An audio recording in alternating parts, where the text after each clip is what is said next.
Alrighty. I'm just waiting for it. It's setting it up now. We're actually Okay. a minute late. Oh well.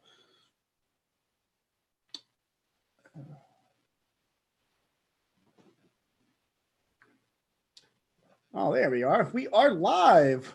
Welcome, ladies and gentlemen, to another episode of Restoring Families Internet Radio. This is our second episode here on YouTube. We're enjoying it so much. We're enjoying other people's podcasts that are doing it on YouTube as well as Facebook. But we're trying to steer away from Facebook a little bit, especially during the live shows, because Facebook is starting to censor a lot of people. A lot of these podcasts. Mute that. There we Conversations. go. Exactly. So, needless to say, we're getting away from Facebook. We'll do our private individual, sessions on Facebook. But as far as our show is concerned, we're going to sit right here on YouTube. We're starting to like it. I'm learning a lot about it. I got a good friend of mine, a good IT individual, that's going to be continuously helping us with this. But so it's going to be great. We got a lot of great shows coming for you guys. But tonight it's going to be an interesting one. One, we're going to talk about the upcoming Thanksgiving marathon that's coming up.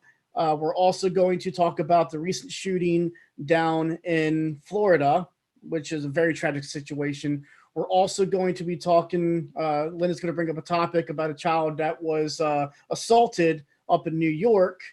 So we're going to talk about that. And we also have one of my fellow comrades from New York, Eric Koppelman, is going to be joining us by phone at the second part of the show.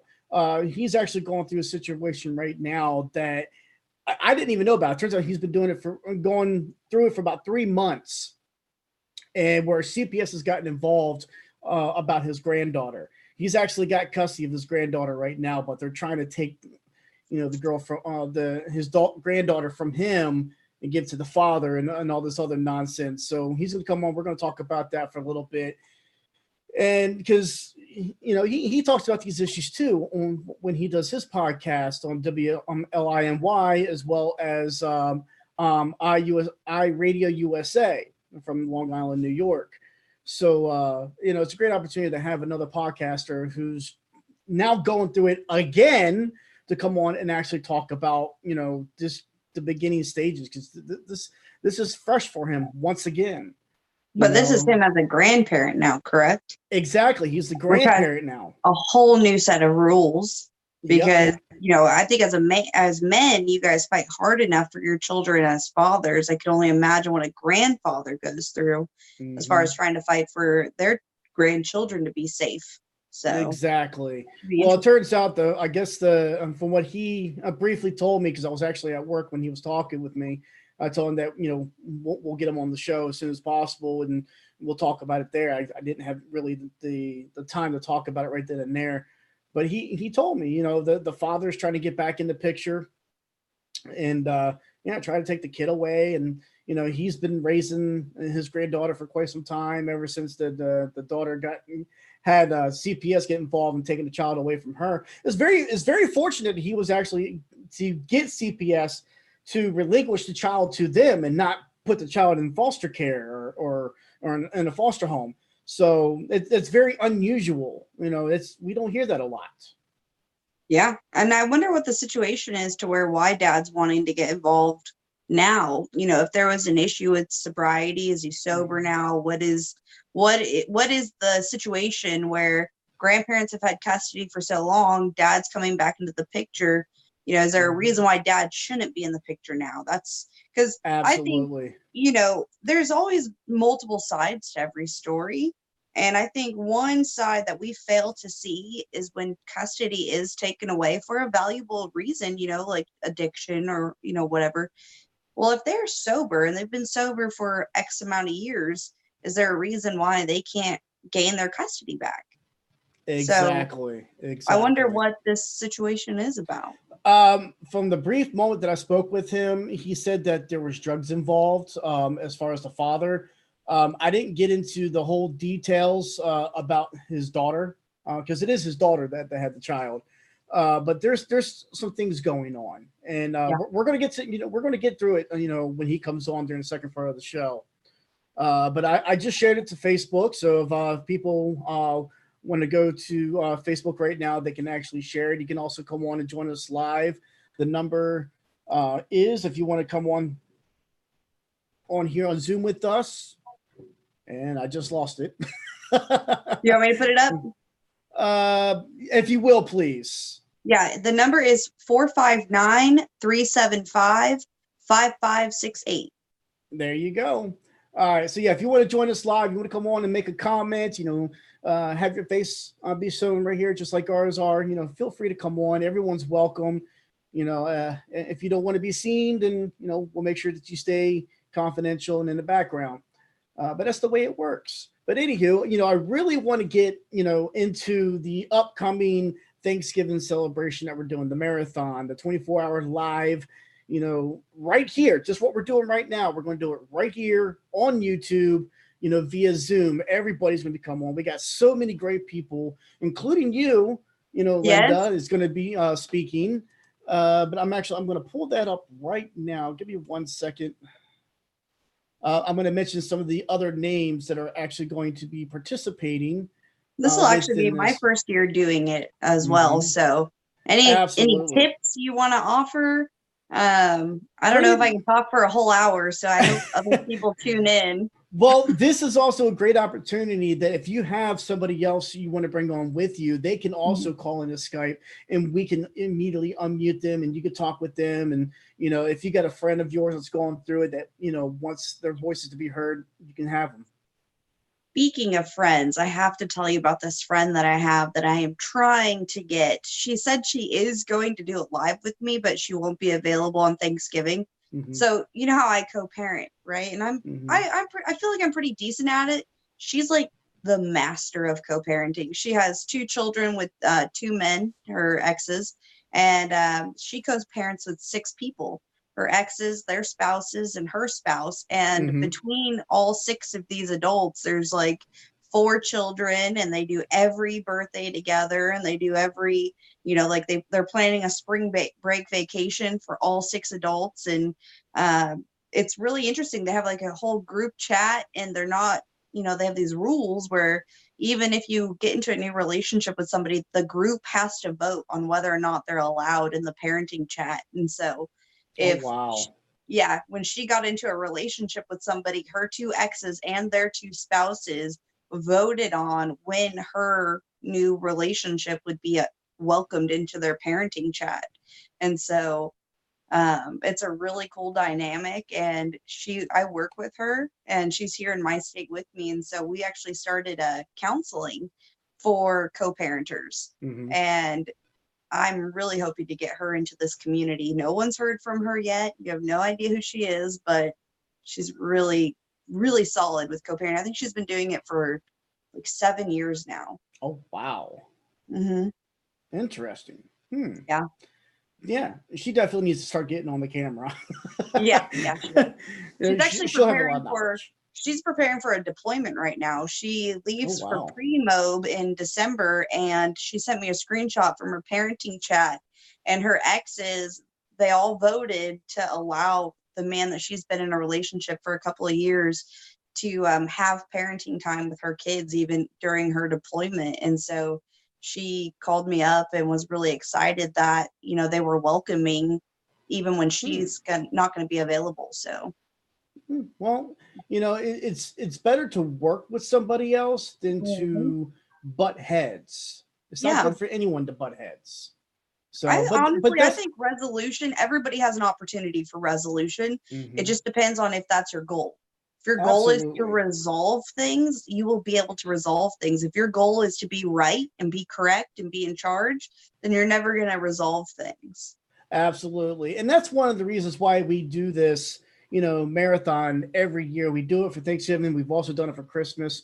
I know Carlos was possibly thinking about maybe doing Hanukkah, maybe New Year's this year as well. But doing so many back-to-back shows like that, huge 24-hour live feeds, which we're going to be doing here. And it's going to be done right here on RFIRN on our YouTube channel. But this gives a lot of the chance for those who have been going through this, those who may be afraid to come out and speak out in a public forum, that this will be a great way for them to do so. And there's going to be a lot of great information. Some of the names that we're going to have that are going to be speaking. Of course, it's going to be myself and Carlos going to be opening it up at 9 and closing it down at 8 the next morning. Well, we got Lara Thompson. We got Marie Arthur, or better known as Marie White. We got Thomas McCarthy, Raymond Swab, Vanessa Lopez, Jesse West Sr., Linda Steele. And I'm just going down the list that we have so far. Eric Koppelman, which is the gentleman that's going to be joining us here in a little bit. Kyle Paskowitz, Sean Pearson, Joseph Dixon, Gina Noble, and Monique Mason, Wendy Perry.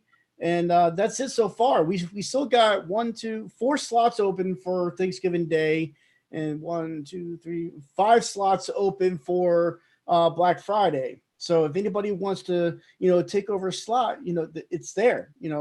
We encourage everybody to do so. We want people to do it. The more people we have come join us here, the more knowledge that we can spread across, those here in the U.S. as well as abroad. So definitely come and join us. It's a great opportunity. It's a support network, because we understand the struggle that parents go through. Some of us, have been going through this for 5, 10, 20 years, if not more. Look at my friend Eric that we're getting ready to talk to here in a little bit. He dealt with it as a father. Now he's dealing with it as a grandparent. Just doesn't make any sense, but it just goes to prove on things that we said in past shows, while on Blog Talk, that it's a domino effect. It literally it's a rotating cycle. It never ends.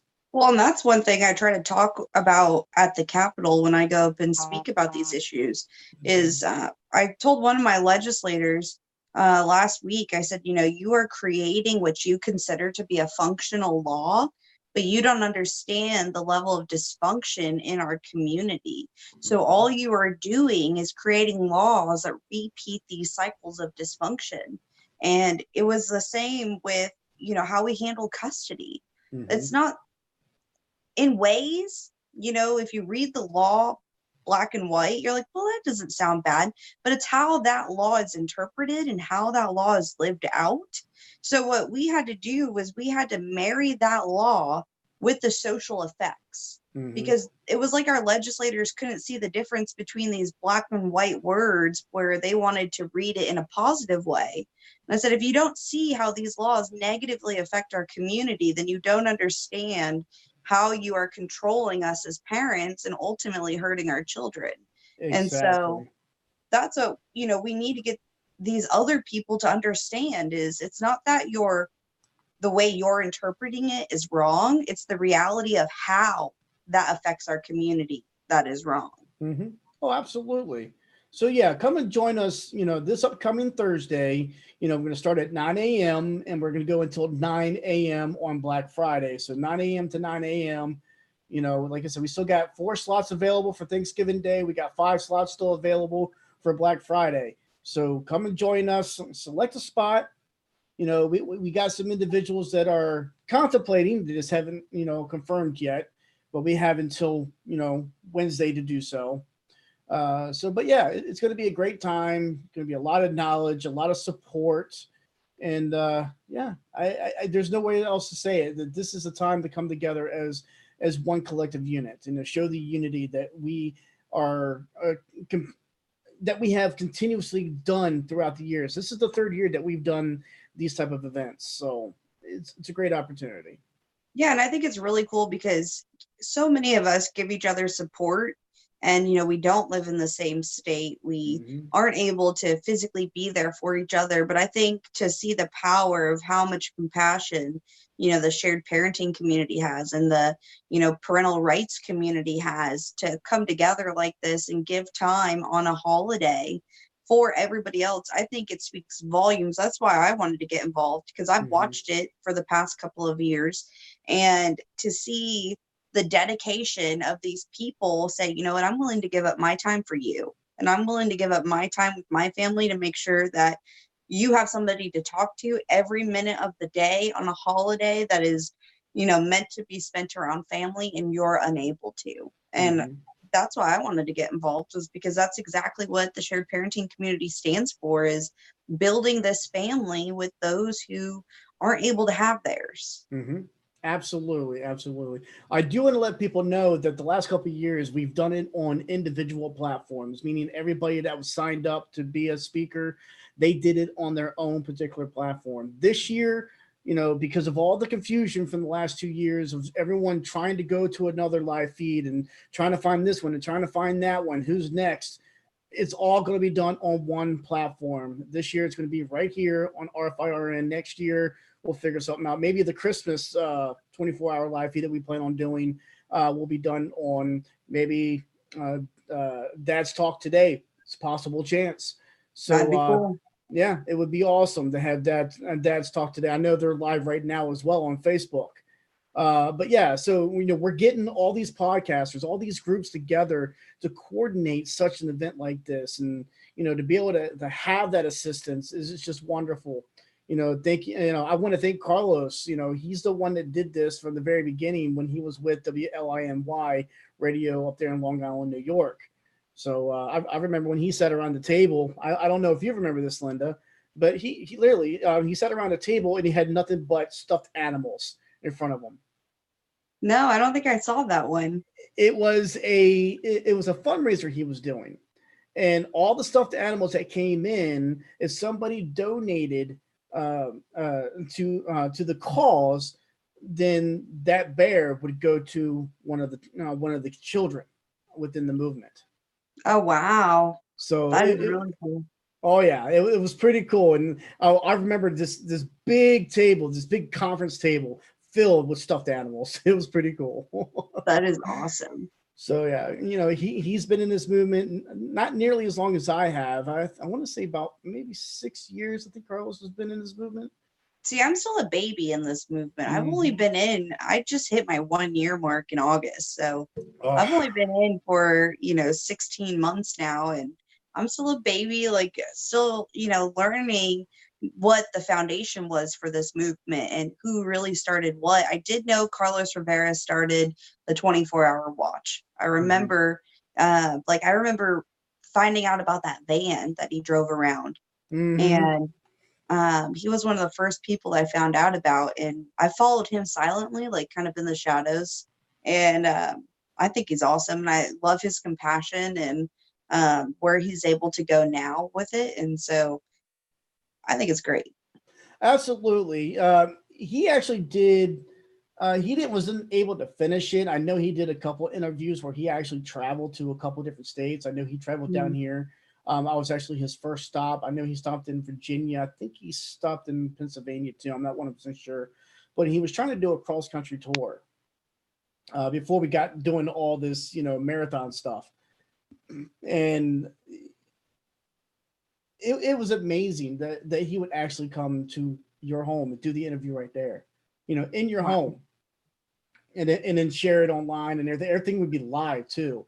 I think I was his actually very first interview when he did that tour. So it was cool to actually talk with him, have him come down, see the documentation that I have, and just the look on his face reading some of my documentation. It's like, wow, oh my god, this Yeah. really happened.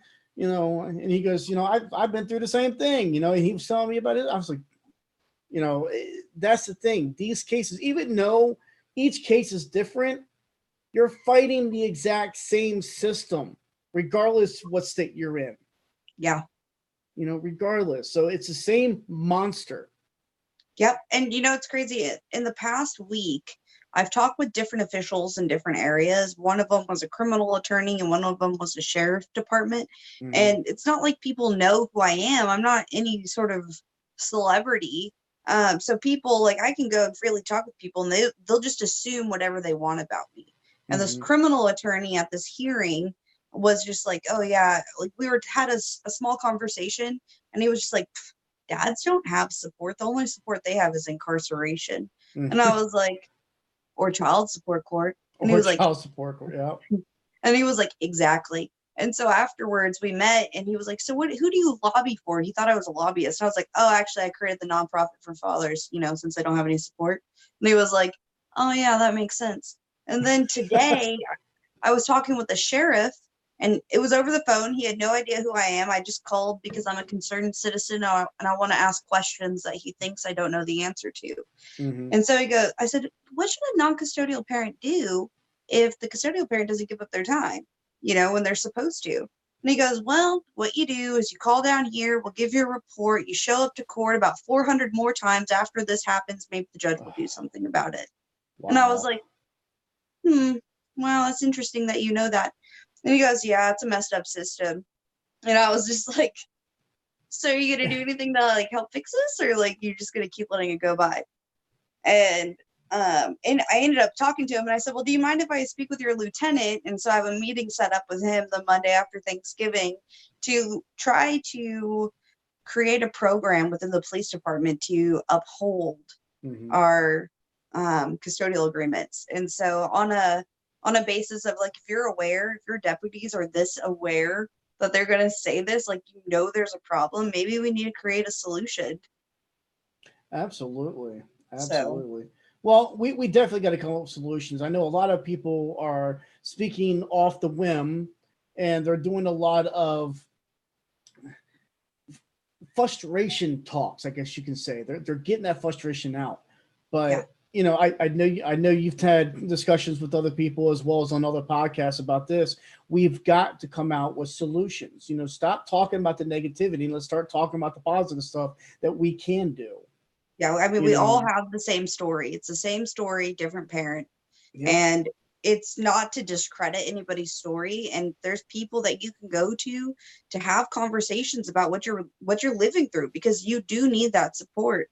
But then there's some of us who have been in or who have just heard enough that we're ready to have the talk about solutions and actually advocate for that. And Dad Talk Today, we created Solutions Wednesday on our support page. And so we go on there and, pads of paper, and we're like, okay, this is not about your story. What is a solution? What is a way that we could change a law, or what law pertains to X, Y, and Z?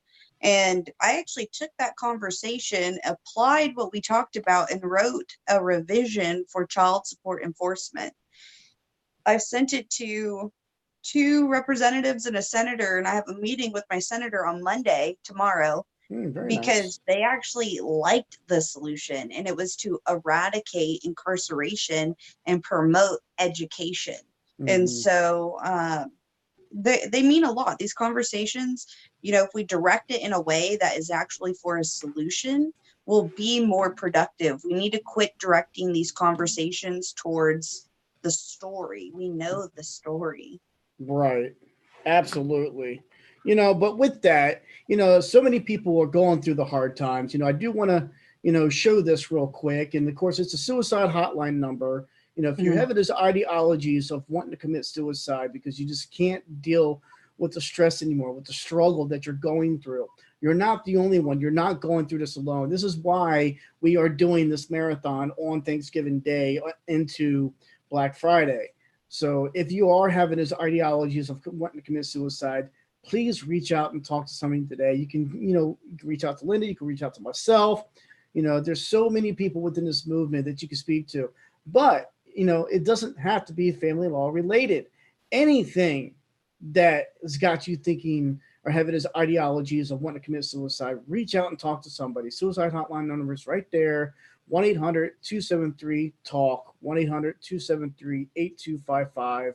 You can also text to 741-741. Everything is kept confidential, and it's a 24-hour service. So if you're having these ideologies, please contact somebody today. We're only here to help each other out and make sure that we all stay safe, and the fight continues.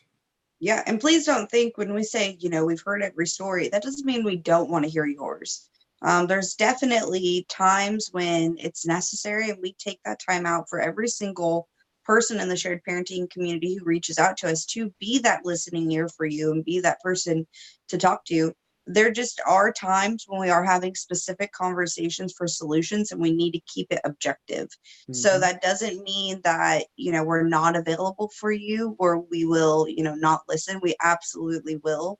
That's what got us into this, was our compassion for everybody else who was experiencing what people have already experienced as fathers or as children or as mothers or grandparents. That's why we're here. So we definitely want you guys to reach out if you're listening and you think that, what I said earlier was like, I don't want to hear your story. That's not true. There's just times when we're listening for solutions and times when we're listening for stories. So if we can't be available in that moment, that's why we have suicide hotline numbers. That's why we have tens of thousands of people in the shared parenting community. Absolutely. I know when members of this movement contact me and be like, I really need somebody to talk. And I'd be like, I wish I could talk to you at the moment, but I'm at work. Let me get you to somebody who can talk to you at the moment. And I will literally send a few messages out saying, look, I got this parent, mother or father who's, struggling, they need help, can one of you, assist them for me? I'm at work and not able to. And it's always been able to be done that way.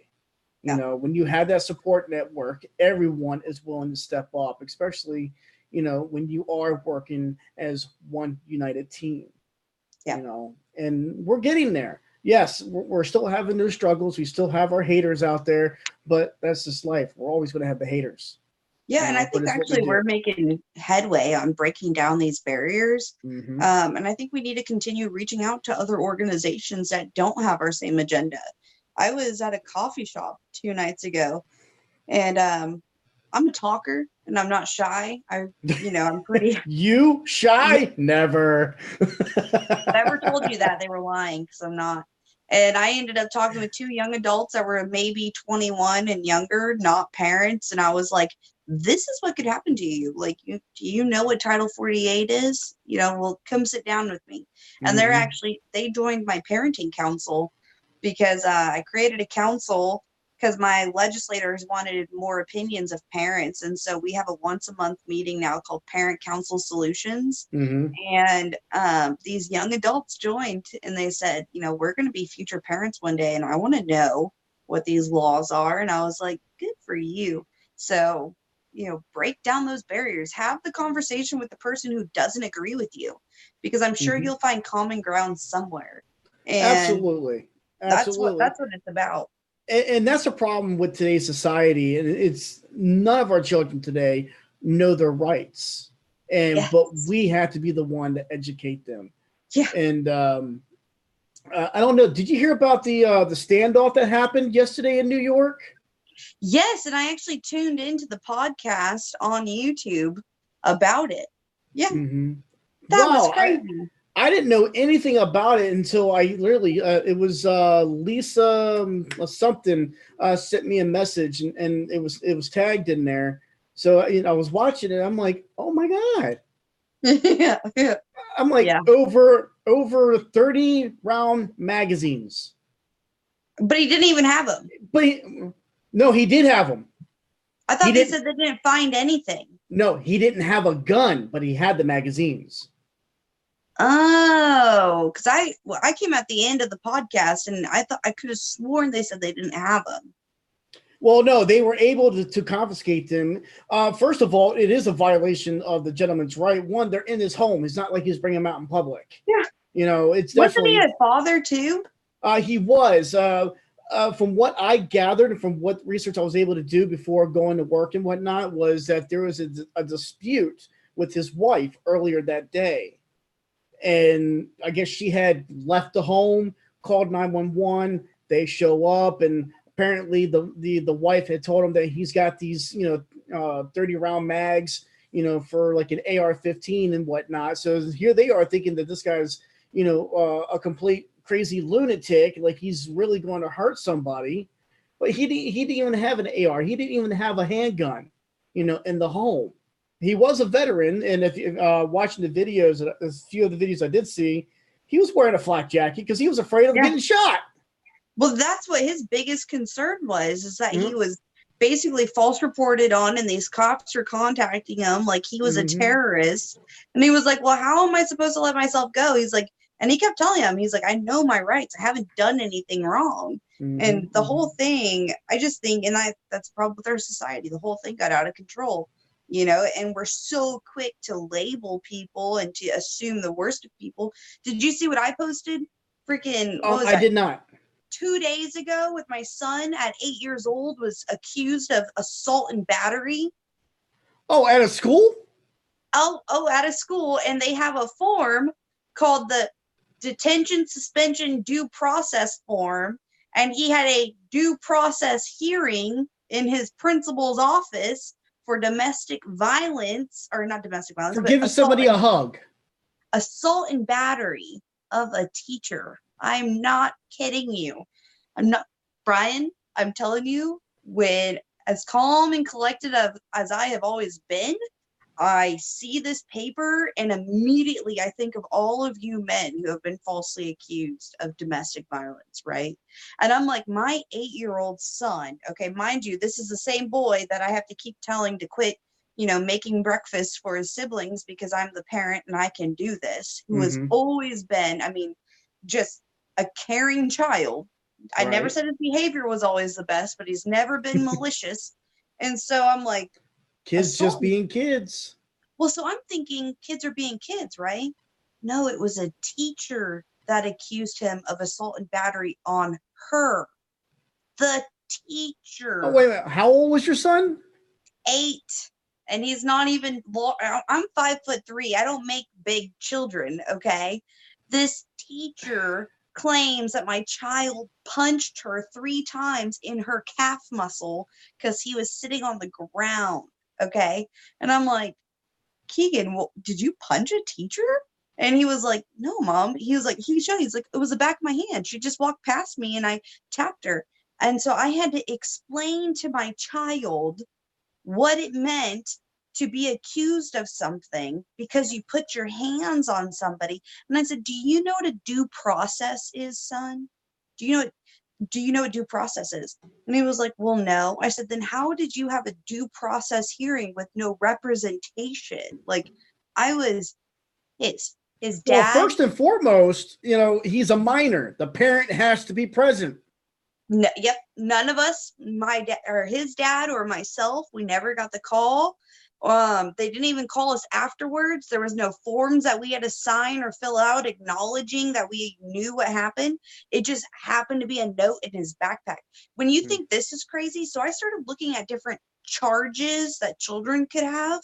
Okay, they had extortion on there. Okay, they had sexual harassment on there. They had failure to comply.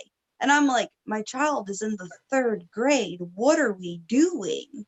Yes. Let me tell you, Brian, that day I was not calm, cool, and collected. Can you see the hairs on my arm right now? Holy crap. It scared the hell out of me. And I contacted the school. I waited for the principal. She would not speak to me. I spent an hour and a half waiting for her. She would not speak to me. I called the superintendent to find out that everybody left early for fall break. I contacted 2 news stations. I was pissed that I would have been too. They criminalized my child or a child, any child. We criminalize our children's actions. I just saw another one similar. It wasn't a teacher, but it was another young, like, I want to say kindergarten.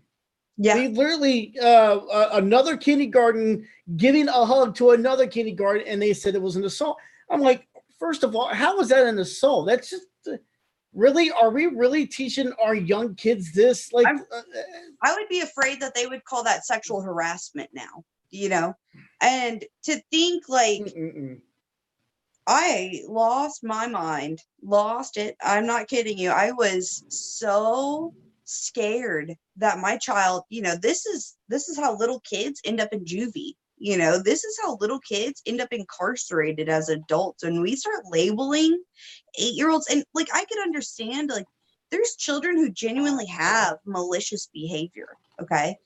By the time people are accusing those children of assault and battery, they're typically at one of those schools for children with bad behavior. If you're in a school where you've hurt somebody and you have to be to the bad kids school or whatever, the reform school or whatever, I understand. But this is a public school where there wasn't any, like, we never had any phone calls. We've never been in detention, never had suspension, and I'm like, how did we go? Excuse me. I said, how did we go from 0 to assault and battery? Okay. Yeah. Like, Where Yeah, did this come? it doesn't make any sense. I'm going to share this real quick because this is the article. I just found it. I was searching it up, but right here, boom. Oh my God. Family of 5-year-old with autism says he was punished for hugging at a Tennessee school. Yeah, One family says their 5-year-old son with autism is being punished for giving his classmate a hug. East yeah. Ridge Elementary leaders say the boy overstepped his boundaries, but his family says the whole thing is a big misunderstanding. It just I'm not going to read through this whole article. I can post it in our Facebook page as well as on We're stealing our children's innocence and we are criminalizing their actions, and they still don't have basic human rights. yeah, What are we doing? they're children, for Christ's sakes. Yeah. They don't know any better. They don't know anything about sexuality at this point in time, besides kissing their mommy and their daddy and their, Well, and if and they grandma do, going up you need pitching the to be like, cheeks. if they do, you need to be looking into that child's home life, not criminalizing the damn child. Yeah, If that especially if child, the child has autistic behaviors. If he is autistic, he's medical reason. Okay, really? yeah, Okay, it's like my coworker coming up to me, that hadn't seen me in a week, being like, "Oh my God, Brian!" Give me a big old hug, and me giving, is that sexual harassment? Absolutely not. This is being friendly. It's not yeah, even flirting. It's like your family. yeah. Yeah. It's oh Well, my. so the principal refused to meet with me on Friday because I found the note on Thursday. So I dropped him off on Friday. I waited in the office. Principal, after an hour and a half of waiting there, would not come out and see me. I found out she was waiting out in the hallway, flat out wouldn't see me. So I've said, well, then I want my child back. And he's not coming to school. Because if this is a due process scenario here, well, then my child won't be here without representation. So I will disenroll my child if I need to. Welcome to And civil and constitutional rights being violated on all parties. right. And so she ended up calling me that afternoon and was like, it's not what you think it is.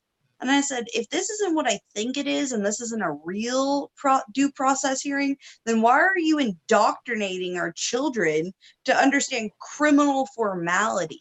Mm-hmm. What are you doing? That's insane.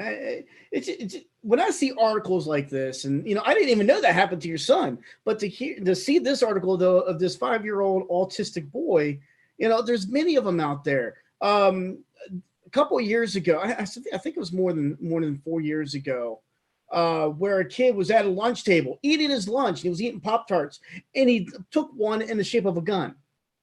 Yeah, they have it on this form. It's called weapon faciality or something like that.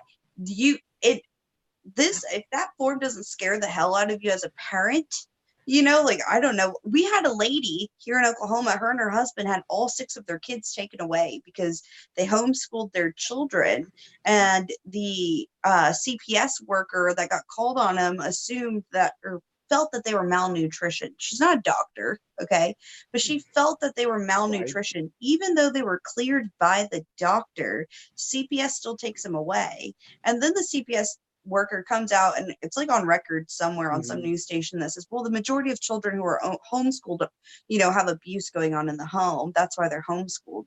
So the parents are found innocent in court, and to this day, they still do not have their children back from CPS right here in my state.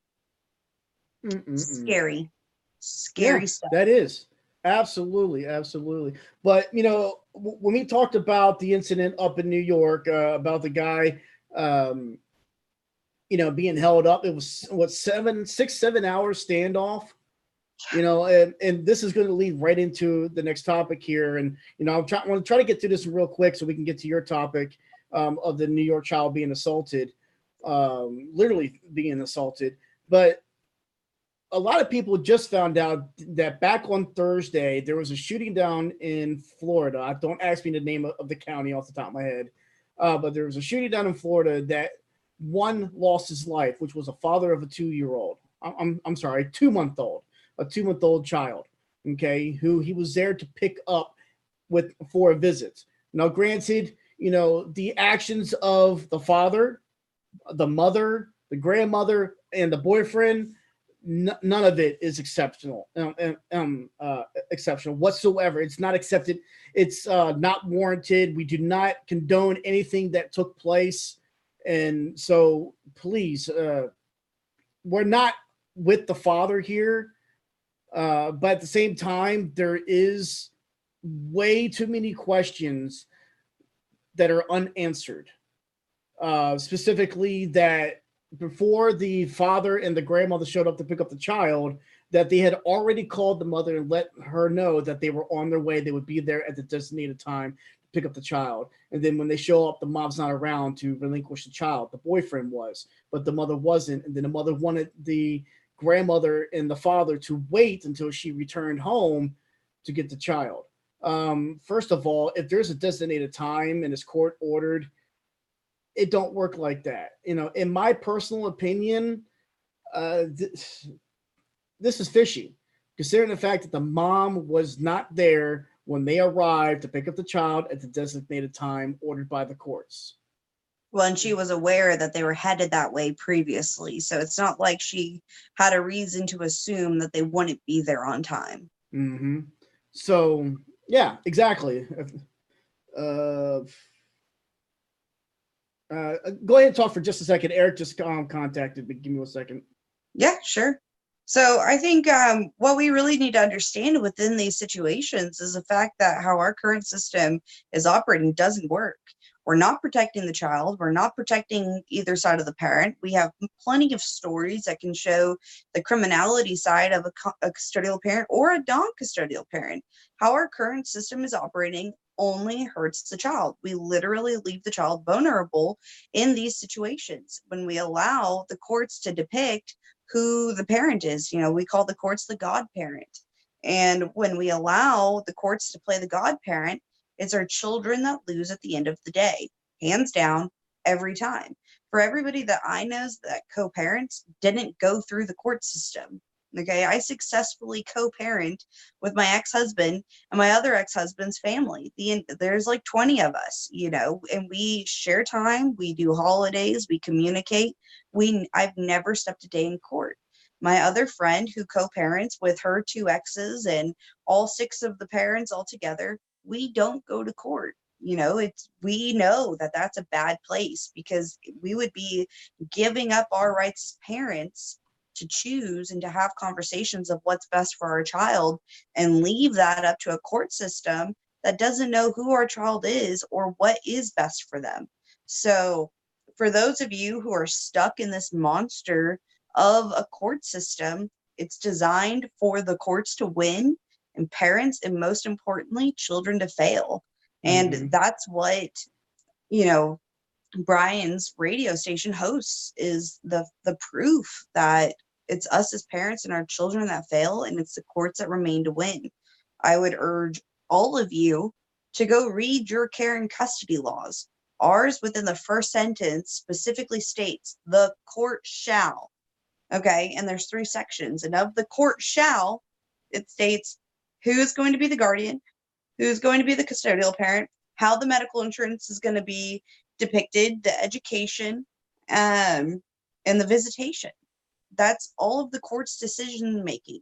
That is not left up to you as parents anymore. If you made children, keep your children and your ex and yourself out of the court system as much as you can, because at the end of the day, you're giving up rights as a parent to know and decide what's best for your children, and allow the godparent of court be the parent over you. Yeah, but but it's very unfortunate that a life was taken due to these actions. We do know that the targeted parents, whether mother or father or an alienating parent, against the alienator, it's a hard situation to go through. And when somebody's got a temper, and this is where I say that it could have been a baiting session, knowing that the father and the grandmother are on their way, is it possible that the mother decide to, set the father up to get him to snap, to leave the house, not be there at the designated time, and then I have a question. Do we know if that father usually went with his mom to pick up his children, Yes, or yes. okay, It was ordered that he had to have a third party always with him because there were okay, previous instances in the past. The sheriff officer down there did state that he did have some anger issues. But they did according to whose agenda? according, yeah, that's a good question. The pickup and drop off used to be at the child's daycare, but apparently the daycare says that they're afraid of the father, so they can't happen there no more. Um, but yeah, but knowing the fact that the father and the grandmother are on their way down, why would you leave the house? Why, knowing that this could possibly cause a big disruption? Yeah. Why? Or the fact Why? of, why are you leaving your child unattended, okay, with a not somebody you're married to, just a boyfriend? Like, I don't Yep. understand that. That is your job. You are the parent. If you are the parent, you don't just, if you're not allowing your ex to have custody freely of his own child, why does your boyfriend get to have free custody of your child? Absolutely. So it really begs the question, was this a possible setup? Anything's possible. That's just my theory. Setting the father up for failure, knowing that he was going to get angry and possibly go off half-cocked. When I did a live feed about this the other day where I actually talked about this, and Michael Gilligan was talking about it, how he was a previous, New York City police officer, and how he said that I was wrong, that the sheriff's department down there in Florida was correct. I said, no, he's not, because at this point it's hearsay. He doesn't know that for a fact. There was a couple other things in there I won't get into here because I know we got to get into your topic, and then our guest just came on, so we got to get to him as well. Well, we can get to Eric first, that's for sure. Okay. Yeah. So, but the father actually did, and Eric, thank you for joining us. I'll get with you in just a moment. But the father had contacted the police department and informed them that he's got this order. He's here to pick up the child. The mother's not there, but the child is with the boyfriend. The boyfriend's not relinquishing the child for these reasons. But the police told him, wait until we arrive. We'll get this situated. The problem is the father didn't wait. He decided to go in his own free will to go up to the door, pound on it, ring the doorbell, block the eye hole from the door. So the boyfriend couldn't see who it. But of course, you don't think the boyfriend knew who it was? Come on. Yeah. You got somebody banging on your door like that and ringing that doorbell. Would you answer the door? Not without a gun. Wow. It's funny that you say that because that's what happened here. Yeah. But my whole thing is, so he answered the door with a gun. All right. The child is present. I think it all stems back No, the child was actually in the bedroom in the crib, so the child didn't see any of this happen. No, I'm not saying present to see it, but present to be around it. Okay. Mm-hmm.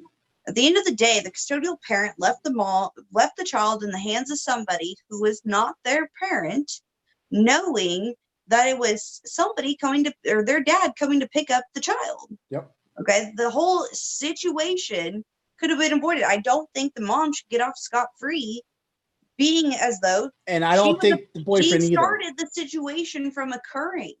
All right. If this has been going on and they know when visitation is, they know when it's scheduled. She knew when the phone call was coming, she chose to start this situation. She is not an innocent in this. Absolutely. And that's all I'm saying too, is it was absolutely ridiculous that it even had to get this far. It should never have gotten this far. This situation, this life, regardless of what the father did. Like I said, we did not condone what the father did. We don't condone either what the mother did either. So, all parties in this was wrong. Failed the child. They failed the child. Exactly. All righty. Well, that's our piece on that. If you guys have any questions about it, if you guys want to make a comment, feel free to, leave a comment on our YouTube channel. You can, send us a message on our Facebook page, and we'll get into it. But ladies and gentlemen, we got a very special guest that came on tonight. He's been on our show multiple times during our Blog Talk days. and he's from Long Island, New York, if I'm not mistaken correctly. But he does I Radio USA, as well as he was also a member of WLINY Radio up there in on Long Island, New York. So, ladies and gentlemen, Eric Koppelman, what's going on, brother? Hello, Brian. How are you? I am good, super fine, my brother. Semper Fi to you. And hello, Linda. How are you? How are you doing? Good. How are you doing, sir? I am doing well. I'm doing well. Thank you so much for having me on tonight, Brian. I really appreciate it. I rushed Absolutely. home. I'm actually sitting in my studio. There you go. which I haven't done in quite a while. So thank you so much for having me on. Absolutely. I'm a big fan of you because you're a man that doesn't take any crap. You know what I'm saying? And you're not afraid to say what's on your mind. And there's a lot of people out there who can be blind to certain situations. And what you guys are doing is you're saying it for them. And, sometimes that gives people the courage to be able to stand up and to be able to fight what they need to be able to fight. The problem in today's world is that we feel we can't fight City Hall. We can't fight family court. We can't fight all the different authority figures. But there's strength in numbers, and united we stand. So absolutely. That. So again, thank you for having me on. Absolutely, Eric. You contacted me the other day just out of the blue. Normally you would text me to see if I was available first. So when you just outright called me, I'm like, okay, something's got to be up. I did. So I was like, I told my boss, I said, look, I got to step out. I got to take this call real quick. This isn't normal. Sorry, I interrupted you at work. I apologize. Oh, no, you're fine. We weren't actually busy. I was able to step out and take the call. Gotcha. But, when you told me what was going on, it really shocked me because I know you went through this years before with your own kids, and now you're dealing it as a grandparent. Can you please tell us currently what's happening to your family right now? Yes. Currently, my wife, Linda, and I have custody of my 7-month-old grandson, Javon. There was a situation when the baby was 3 months old. Somehow he ended up with, it's like a torque fracture, which is a very, very hairline fracture on one arm. And my daughter took the baby to the hospital, and it was left alone. It was unfounded, and that nothing was ever done from that point. 6 months later, now happens again. All right, so my daughter takes the baby to the hospital. They end up sending Javon to Cohen's Children's Hospital in Queens, and of course CPS shows up. The cops show up. Basically interrogated my daughter for 2.5 hours without reading her rights, and not having been in that situation where she knew her rights and knew how to handle things. She should have picked up the phone and called me right away, but she didn't. Mm-hmm. Anyway, to make a long story short, at this point, Linda and I now have custody because they removed not only Javon but also Heather's 10-year-old Joseph. And my ex-wife Barbara had taken the kids initially, and she had the kids for about 24 hours, and ended up having a heart attack. And she was rushed to the hospital and ended up with open heart surgery. So here we go. My wife Linda is a family court officer for 20 years, a 9/11 responder and survivor, and Linda. And yes, I do. And and there was just no way in hell that she was going to let this child go into any type of foster care. And when I tell you that, I'm shocked, I really am, at what she has taken on and the way she handles this. I mean, she is just truly amazing with this child. I'm not trying to say things against my daughter at this point and everything like that, but we have to admit what's true is true. And emotionally, maybe, emotionally, this child is not, I don't believe the child was getting what he needed emotionally to nurture him, and as far as growing and such like that. So Linda and I took on the responsibility of a 7-month-old, and I'm getting really good at changing diapers and making formula again. But as a matter of fact, I was just upstairs, playing with him because he was up late. He wouldn't go to sleep because he wanted to see me, and he hadn't seen me most of the day and yesterday. So, we have a very good relationship with my grandson at 7 months old. But what's happening here is, and here's the thing. I've done a lot of interviews and talked to a lot of people that have been in similar situations. All right. And I've heard all the stories, and I've heard all the nightmares. I've been one of them. Absolutely. And we tend, when you say it happened to me years ago, what had happened was someone that took a dislike to me decided that they were going to contact CPS and tell them that I twisted my son Martin's arm on the air. And all of a sudden I got a knock at the studio door over there in Lake Grove, and it's a CPS investigator who within 24 hours having he spoke to Martin, and he said, "Did your dad ever hurt you?" And Martin's response was, "Why would my dad hurt me?" He was, basically what this person did was basically rob my son a little bit of his childhood, because by making false accusations like that, for any of you out there that are making false accusations, it's not necessarily that you're hurting the person that you're trying to hurt, you're hurting the child. So stop with the false accusations. But anyway, so here we go. What I found now, having experienced this directly, is that they don't care. The authorities do not care about the welfare of the child. Why are we calling it Child Protective Services if they're not truly protecting the child? We were told at a meeting last week that the goal is to reunite the child with the parents. Now they're not going to give the parents back to my daughter at this point, because, as it's been said, they don't like her. The thing is, I feel like I want to get a giant sign. Hold on, say that one more time. Say that one more time. They don't like her. And they said that to you? In so many words, yes, they don't like her. And what it is at this point, they're telling Heather that if she doesn't admit as to how this happened, she'll never get her children back. They told me that. They told me the same thing. I didn't cooperate. And I said to them, I basically said, well, that's, you could say that, but you don't know who you're dealing with. So Linda's a tough cookie, I tell you what. Yeah, I'm telling you. But so basically at this point, again, what we're seeing here is we're seeing that. All right, let me add one more part to the story. The father of the child did not want any part of the child when he was born. Okay. And now at this point, all of a sudden he wants to be daddy.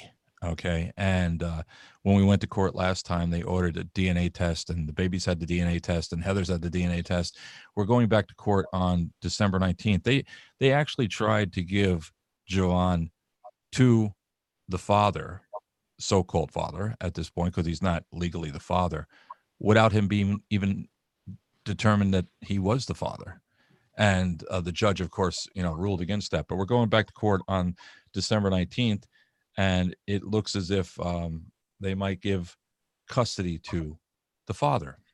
Well, was there a DNA test done yet, or no? Yeah, they did it. Everything was done, and the way we look at it is we say, okay, if he truly is the father and he really wants to take care of this child, God bless him. It's his father, and a child be with their parents, both of them. Okay. And if it can't be with my daughter full time, at least if the father and the mother will work together towards a common goal to be able to raise this child properly, so be it. But when we deal with a situation where we feel at this point, from what we've seen of the child, that if you take him away from us, it's going to hurt this child emotionally, we can't allow that to happen. And this is what's going to happen. A child at 7 months old needs certain nurturing, needs certain conditions and things like that we are providing. And listen, it's, it's not, you have to understand something, guys, that what this has done, I have a 10-year-old son, Martin. Okay. And God bless Martin, because he's being so good about heck of a ball player. But yeah, but he, the focus of the baby has basically been taken off him, and we're spending a lot of time with, attention to the grandchild. And, this is, I just turned 59 yesterday. You know what I'm saying? I'm not, and Linda, we had our life, Linda, you see Brian, Martin with sports and everything like that. We had a life, and all of a sudden now we took on the responsibility of a child. So if we're doing that, and that's in the best interest, the welfare of the child, I can't accept a court saying that we don't care about that. I can't. So, can I ask you a question? Sure, go ahead. What is his father? We don't know yet if he's been proven biologically to be his, or do you know? It has not been proven biologically to be his as okay. So we don't know yet. Right. So let's say it has been proven. What kind of man is he to you? As far as I've actually, well, here's the thing. CPS, in our opinion, CPS, the investigator, tried to pit us against each other. She Right. called me up one day and she wanted, We know that happens every day. she wanted to know if I would allow him to take the child as to visit. And I said, well, it would have to be supervised at this point. And then Linda said, well, wait a second, hold on. And she spoke to a law guardian that she's known for many, many years. And the law guardian said, wait, he's not the father. He's not on the birth certificate. It's not proven. All right. So you can't, everything has to be done by judge, court order, that type of thing. And we were pit against each other. He was made to believe that we were against him. And I finally said, you know what? Hold on. And I picked up the phone and I called him. And I said, well, if this is your son and you want to be his father, I want you to be his father, but I want to be his grandfather. So come over. He's been over my house numerous times now. He's coming over tomorrow night again. He comes over, he spends some time with he gets a little upset because, he's asking if he could take the child, and we can't do that because right now we are the guardians of this child. God forbid something goes wrong, they're going to hold us responsible for this. So at this point, I agree. As much as I'm a father's rights activist, a mother's rights activist, that the child should always be with the parent, until the child is to be known to be that parent's child. I think what you're doing is the most logical way possible. In answer to Linda's question, here's the thing. I don't judge people. Okay. You do. You judge me all the time. Yeah, well, you're a radio broadcaster that hangs out in DC. Right? That's fair. That's a fair judgment. Right. All right. Come on. You're out there protecting the senior citizen community. Put the pencil down, Herb. Finish your game of checkers. No, I'm just all right. So anyway, I don't want to judge this man, but the bottom line, I don't believe in my heart and my mind. First off, I try to say to him, this is a lot of work. You know what I'm saying? And you're not married. You have a girlfriend, and you want to be the child's father, but can you take care of the child? Can you do what Linda does? Linda, the baby crawls over to Linda and crawls into her arms and takes his bottle, and we cover him with a blanket and he falls asleep. When we got him, he wouldn't let anybody hold him and feed him, but now he'll do that. You know what I'm saying? He's in a routine. And well, I think your natural instinct to protect your grandchildren is admirable. So please don't get me wrong when I ask questions. Oh, no. So how I look at things is, I was a fatherless child. And I grew up alienated. I grew up with all of these horror stories that a lot of parents are reliving right now. And when I hear you first talk about your grandson, I think to myself, he's already experienced at least 2 traumas in his life. Yep. Okay. And he's not even a year old. Right. Or the attachment that he has to you as grandparents as a normality now, with the only safe place, right? He hasn't had any fractures in your home. So I'm not saying your daughter's home was unsafe, but I'm saying unsafe things happened. Absolutely. And we know that him being in your home has been safe for him. So for him to create this bond, now you're going to, regardless, if he is the dad and he does get custody, it's almost going to, I would say, to do what's best for the child, you guys would need to have a co-parenting situation, because of the fact it definitely needs to be done with kids' gloves. It needs to be done gradually. You can't just put the child into a situation, right? And have but at the same time, we can't say this dad shouldn't, can't do the things that your wife can do because he's a first-time parent. It sounds like, he actually has his wife that he's still married to, but it's his ex, so to speak. They haven't been together for like 15 years. He has a 15-year-old and a 16-year-old. And that's one of the things that CPS investigators said to me. Well, he has a 15 and a 16-year-old, and we have nothing on him. That's but I'm thinking to myself, well, Heather has a 10-year-old and you had nothing on him.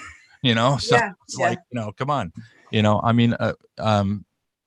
it's I get it. And like I said, Linda, I want him. I would welcome the fact to have him take the child as his father and to raise this child properly and let us be his grandparents, because then I hate to say it like this, we get our lives back.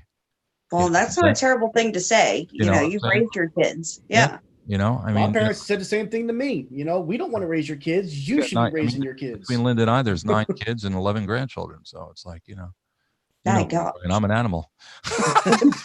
I thought we were extra with our 5. Yes, Linda, I am out there. Yeah. So no, yours. I love telling people that and watching their face. They say, how many kids you have? I go, I have 9, and they go, what? 9? Women just want me. I tell them, I say, no, it's yours. I tell them we're the. Hey, don't maybe get Lisa on here, okay? If you take the Brady Bunch, the Osbournes, and Married with Children, and you mix them all together, there's my family. There you go. The Brady Bunch from hell. Yeah, don't maybe get Lisa. 5. Here's a story. We're at 5 and done. Yeah. But I always, we're 5 and done, and everyone's like, "Oh my God, why would you do that?" I'm like, "You know how many chores I do in my house? Like none. That's why." Oh, your kids do chores?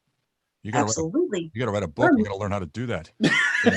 My son Martin upstairs. He's laying in bed right now, and I'm downstairs, and my phone rings, and it's Martin. And I go, "Hello." He goes, "Hey, Dad, can you give me a glass of soda?" No way. He called me on the phone, and then I bring it up there, and he goes, "Can you turn the light on?" I turn the light on. He goes, "Can you put it on the dresser?" I put it on the dresser. I go, "Will there be anything else, sir, before I retire for the evening?" But I love him. But again, we're taking attention away from him, with the baby, and I feel bad about that too. But he, thank God, he's active. Shoot, I remember watching you and your son literally in your studio.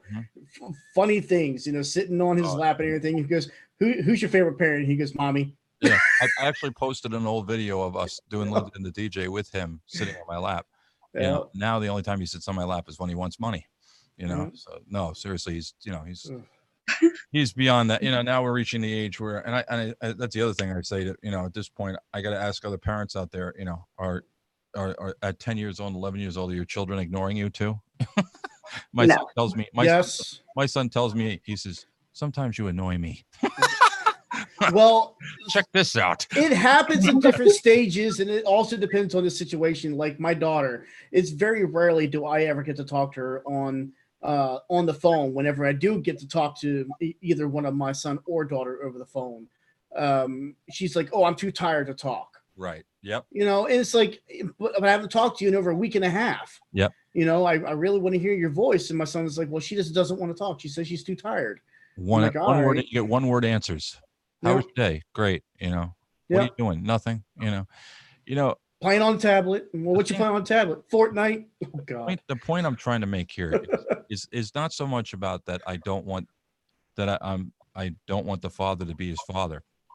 Is that what I'm seeing here is I'm seeing a family court system, okay, that is not taking into consideration the welfare of the child. Yes. They said in this meeting, we had a meeting the other day with the workers and stuff, and we were told basically that the goal is to reunite the child with the father and the mother. Great. That's wonderful. But what if the father and the mother, what if the father and the mother, it's been a long time, I was in Boston before. What if the father and the mother can't provide the emotional support for the child? What if by taking that child and placing him in that environment, either with the mother or with the father, it's going to harm the child? And we're basically being told that they don't entertain that. Oh, yeah. Well, I could tell you that for a fact. I was a kid, I was in and out of DHS care and, family counselings, individual counselings, group counselings, at-home counselings from the time I was 8. And I remember specifically asking the DHS counselor, I said, when am I going to get counseling so that I don't have to live with this? Mm-hmm. And the DHS counselor said, well, we're here to make your family stronger. I was like, she doesn't want to be stronger. I was like, I don't think you understand this. Like, we're at this point where I'm going to need you to start caring about me as a kid. Right. And I said that to her. I remember saying that to her. And it was just like right up over her head. Like, well, how could you be healthy if your family isn't healthy? And I'm like, because I'm my own person. Like, I know I'm a child. Like, I can do this. Right. And I was like 13 when I was, after 5 years of this crap. What And so they say I what doesn't kill totally us, hear, I what hear doesn't you kill us makes us stronger, right, Linda? Sometimes, for sure. Yeah. absolutely. The so that's where I'm at this point. I'm saying to myself, wow, Well, weren't there other concerns that you had about the father? yes, and I'm not going to talk about that right now. Okay. But there are situations that we're dealing with at this point. But again, we're being told that the judge doesn't even have to entertain anything else. No, they don't. I mean, he wouldn't even let Heather has supervised visits. Okay. And, once a week for an hour, she sees these kids, and I bring the baby, and they pick up Joseph, the other, and they don't, the judge wouldn't even let her. My wife is a court officer, they wouldn't even let, and my daughter Jennifer is a CPS investigator in New York City. All right. The judge would not allow them to be the supervisors of a visit so that my daughter could see the kids more often.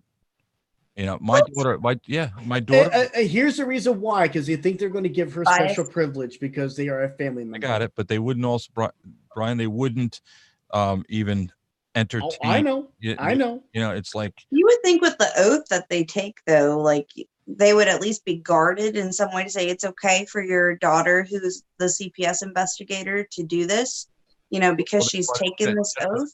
Jennifer and the investigator here in Suffolk butted heads initially, because Jennifer wasn't gonna, when she started doing certain things and saying certain things, that's when all of a sudden, she got mad. Next thing you know, Heather's getting phone calls from a detective at the 7th precinct. And it wasn't until we spoke to a very powerful attorney who made a phone call that those telephone conversations, that the request to come down to the precinct stopped. Because basically what we said was, if you have evidence, arrest her. If you don't, leave her alone. Because at this point, there are a lot of people that could have taken. Well, that's the thing. That's the thing. When it comes to CPS, they don't need to prove anything. It's like the Nazis. Yeah. Well, that's where the whole child, like the KGB. Yeah, that's true. KGB. But yes, think about it this way: the child support, child division, that all came from the concept of Hitler. The Nazis. Come on, it's a proven fact. We know that's a fact. It's the bottom line is, I'm seeing. I know we know about all the alienation. We've seen all the situations, as Linda has just described, with children growing up with emotional issues and having problems, and it's wrong. It's just wrong. When they came to the house here initially, and they wanted to look over the house before they gave us the baby, she came down and she came into the studio, and she was like, "Well, radio? What kind of radio?" And I'm.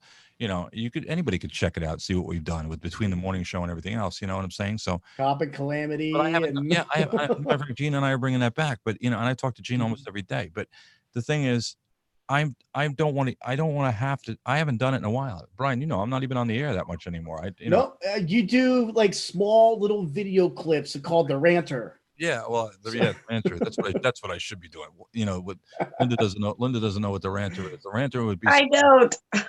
I'll have to send you some of the Ranter sites. Yeah, the Ranter would be. This would be the Ranter if this was the Ranter talking to you right now. I don't understand why CPS has to be like the freaking Nazis. What do? They knock on your door, they come in, they take your children, and the next thing you know, your children are in some camp someplace, and they call it foster homes. That would be the Ranter, Yeah. So that hurts. That's good. Yeah, that hurts my voice though. But, I'm gonna give you a copy of my child's assault and battery form for you to do a rant on it. I'll rant on it for you. Please. I'm still ranting. I haven't gotten over it. I'm so glad you guys are doing this early. And Brian, I'm so glad that I saw that post yesterday for the marathon. That started at LINY. Yes, with Carlos Rivera. Exactly. We actually talked about that at the very beginning of the show on how Carlos kind of put it together, and I've just been helping him out ever since. And I said to him, he said he wanted to go on the air, and I was like, "Well, go ahead, take the studio. You can come in, let yourself in and go for it." And that was at the holidays, and he did it.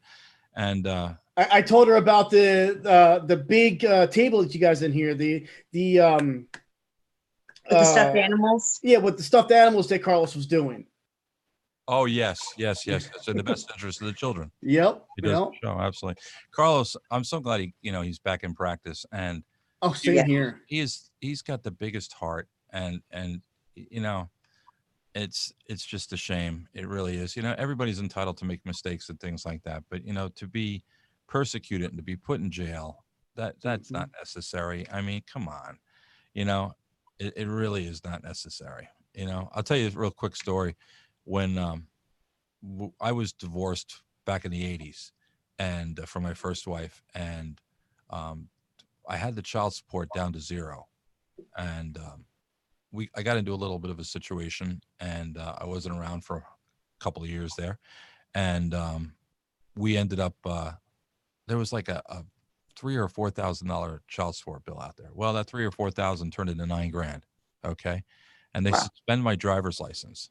All right, and I'm taking the attitude like she'll never get another dime. But anyway, so bottom line is, after I left LNY and I got back up financially on my feet and everything like that, God bless Linda, we were able to make the payments and get that paid off in full, right? But in the meantime, before we did that, right, all of a sudden I get a letter in the mail and it says, your driver's license has been restored. So I go, okay. So I ran down a motor vehicle and I get my driver's license back, right? So I contact the Child Support Enforcement Division, and they're being very kind of evasive, I get a phone call back from a supervisor, and she says to me, we don't know how this happened. And I said, well, it happened. She goes, no, you don't understand.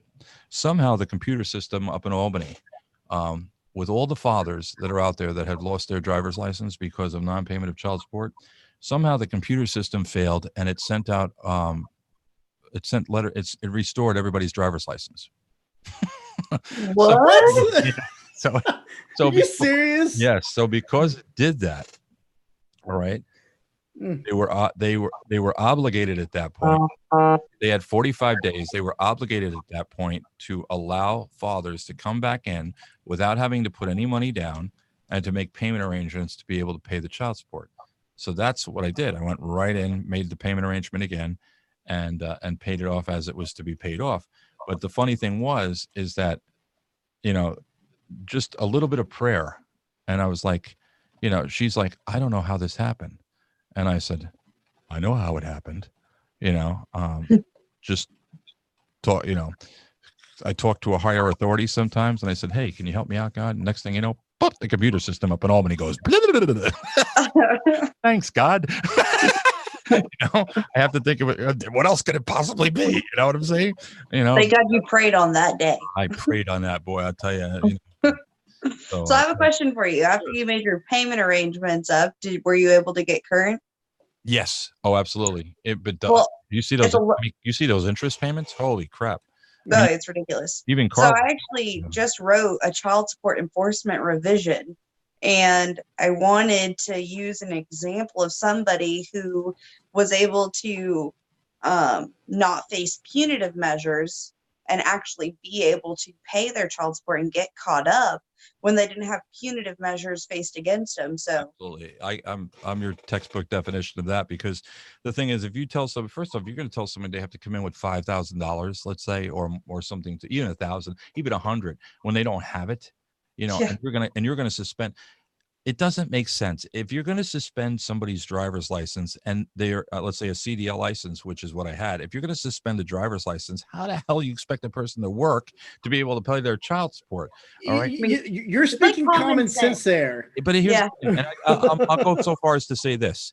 If there's someone who is deliberately not doing what they're supposed to be doing deliberately, and they have the means to be able to do it, and they are not paying the child support as it's directed, okay, then they are, as far as I'm concerned, they're guilty. They're not taking care of their children properly because they have the means to be able to do that. And if that calls for a jail sentence as contempt of court, so be it. But if a person does not have the ability to be able to do that, and they're facing a judge and saying, Your Honor, I just can't afford to pay this sum every month. I can't afford to come up with this amount of money.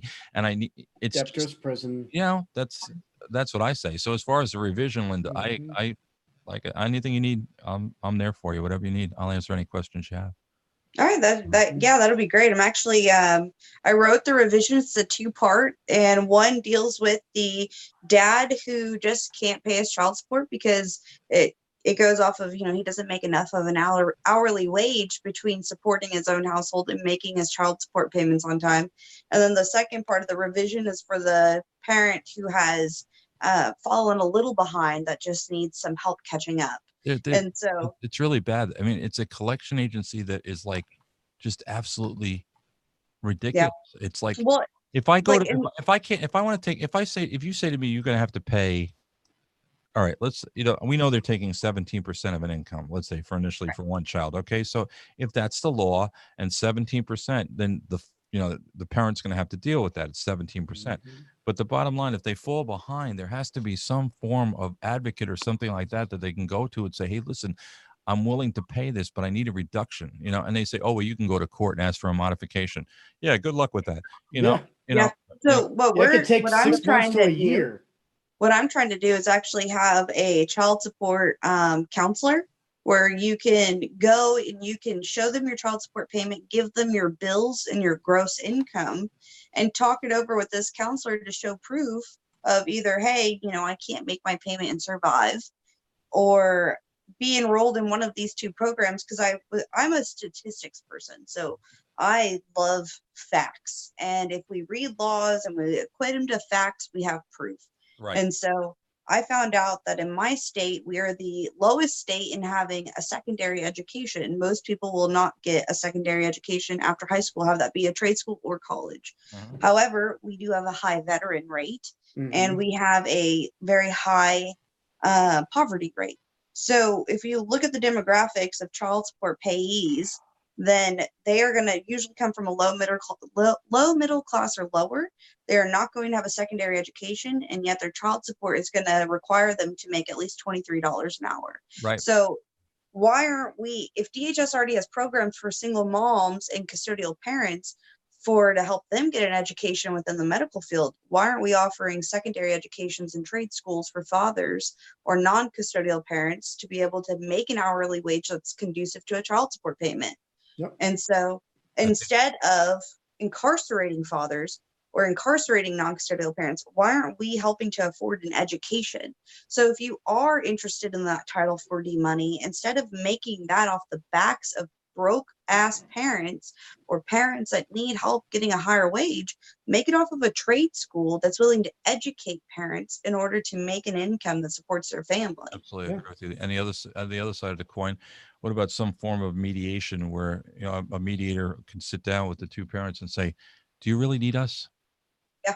You know what I'm saying? Well, You really need us another part, because if you take it out of our hands and you guys deal with this, they're your children. If you the father and you the mother, you can hate each other if you want, but the bottom line is you're stuck together because you have a child or more.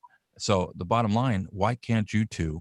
All right. Do you really want support services to be involved in this? Do you really want us involved? Because if you don't want us involved, then what you got to do is you got to get along at least to the point where you're going to agree and be able. And our problem is Oklahoma just passed a regulation that made it mandatory. If you don't opt out on your own, you are naturally opting in to DHS having control of your child support payment. It's a sad thing. Sad. The problem is there's too many people out there that are so vindictive and angry that they're ready to slice the other person's throat instead of thinking and calming down and thinking logically and saying, hey, let's work this out for the benefit of the child. That's what I'm talking about tonight. The benefit of the child. What is best for the child? Not what's best for the father, not what's best for the mother, what's best for the child. That's it. I mean, it's, simple concept. And I think we've made it difficult because we've made it greedy. We've incentivized it.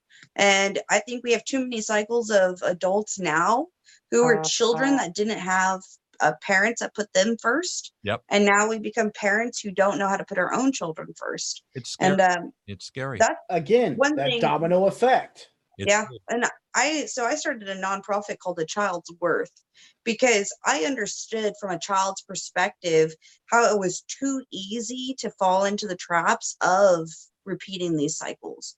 You know, it became like my normality to be in, you know, I was homeless for 4 years. I've been incarcerated. I'm, you know, was just expelled from high school, and I've had 2 divorces and 3 baby daddies, and I'm over here checking off all of these fatherless boxes. And I'm like, I want to party with you, Linda. I'm kidding. I'm sorry. Oh my goodness. Well, Sorry, that's the radio in me. I'm sorry. I'm sorry. I'm keeping my mouth shut on that one. But mind your business. Oh, it can get a bit raunchy here and there. 20-year-old Gotta play her some of the morning shows so she understands. You know? Oh my God. But I just set myself up for that. No one told me I had to do research on you. Oh Lord. No, hey, I'm military too. I can handle it. I have a lot of respect for you. I love the concept of what you're talking about right now. I'd love to help you out with it as much as I can. What I think you guys are going to find is that now, because here I am involved in this whole thing, I'm going to be a lot more involved, you know what I'm saying? Because now it's different than just interviewing somebody and hearing somebody else's story and saying, well, I really feel sorry for that person. It's different when it, you know, with the thing with Martin. All right, here's the thing too. We went into the meeting the other day, okay? And there's a guy sitting at the table. What they do is we have a new worker, we have the investigator, we have a mediator, and we have a supervisor. And they're all sitting there. It's a program where you go in and you talk about planning for the future, okay? So I walk in and there's this guy sitting there, and he gets up out of the chair and he comes around the table and he shakes my hand. He goes, "Oh, hi, how you?" This is the guy that came to the studio when the guy accused me of twisting Martin's arm. Oh. And you know, and hey, you still got the studio, you know? It's like, no, I'm away from, you know, that for a while now. But he when we were dealing with that situation, it's scary because if he didn't like me, or he could have just taken Martin away from us. And then there's nothing you could do about it. We're going to take your child. Okay. You know, I mean, you got to fight, and even when you fight, you can't do anything about it. I've been through that. I would have tried to trade off, maybe, you know, give him one of the older kids for Martin. But no, I'm kidding. But no, seriously, it's scary.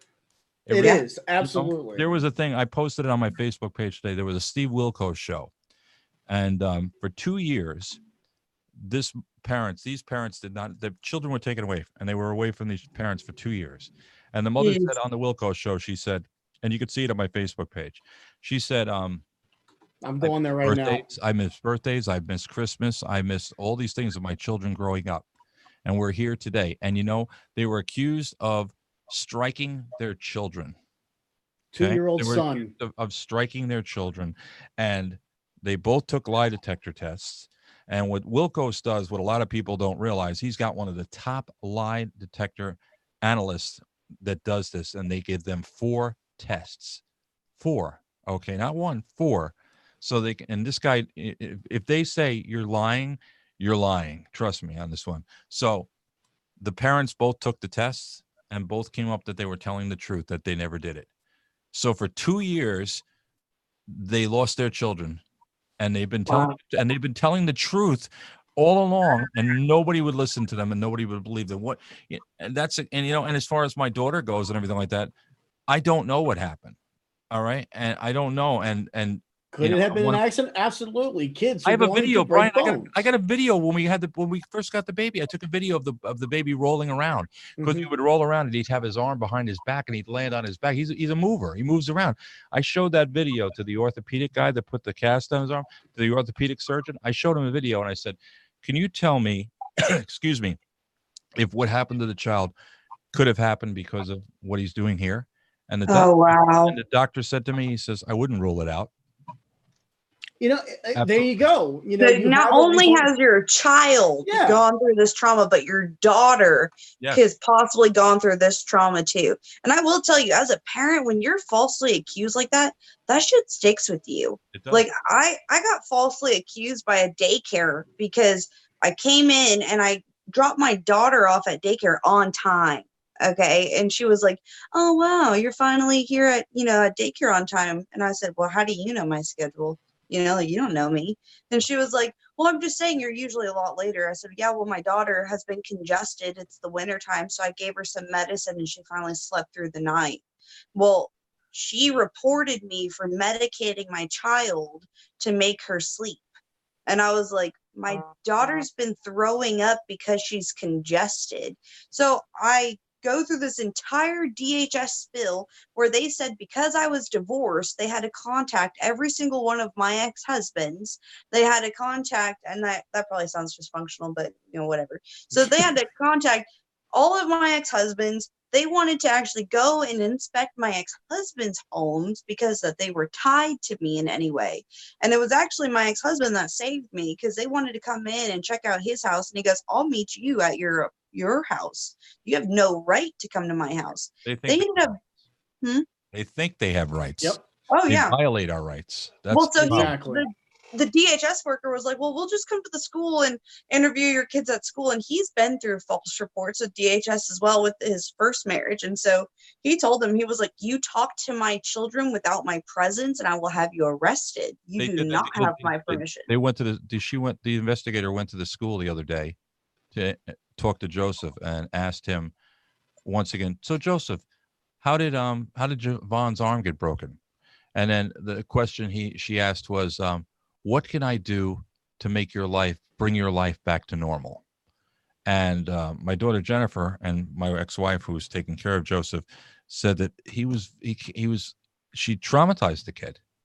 You know what I'm saying? They don't come here. They've never come to Linda and I because they know you don't want to mess with Linda, and they don't come here. But they've gone everywhere else. Linda wears the pants in the family. Let's not push it. Most Lindas do. Well, she got handcuffs and a gun, so exactly. Most Lindas do wear the pants in the relationship. Well, the tagline for our show, the tagline for the Linda and the DJ show is "She's happily married. Just ask him." Yep. Yeah. Hey guys, I want to thank you so much for letting me come on tonight. It really has been a pleasure. I really enjoyed it. And when are you going to come back on the air again? I'm working on it right now. I'm doing something.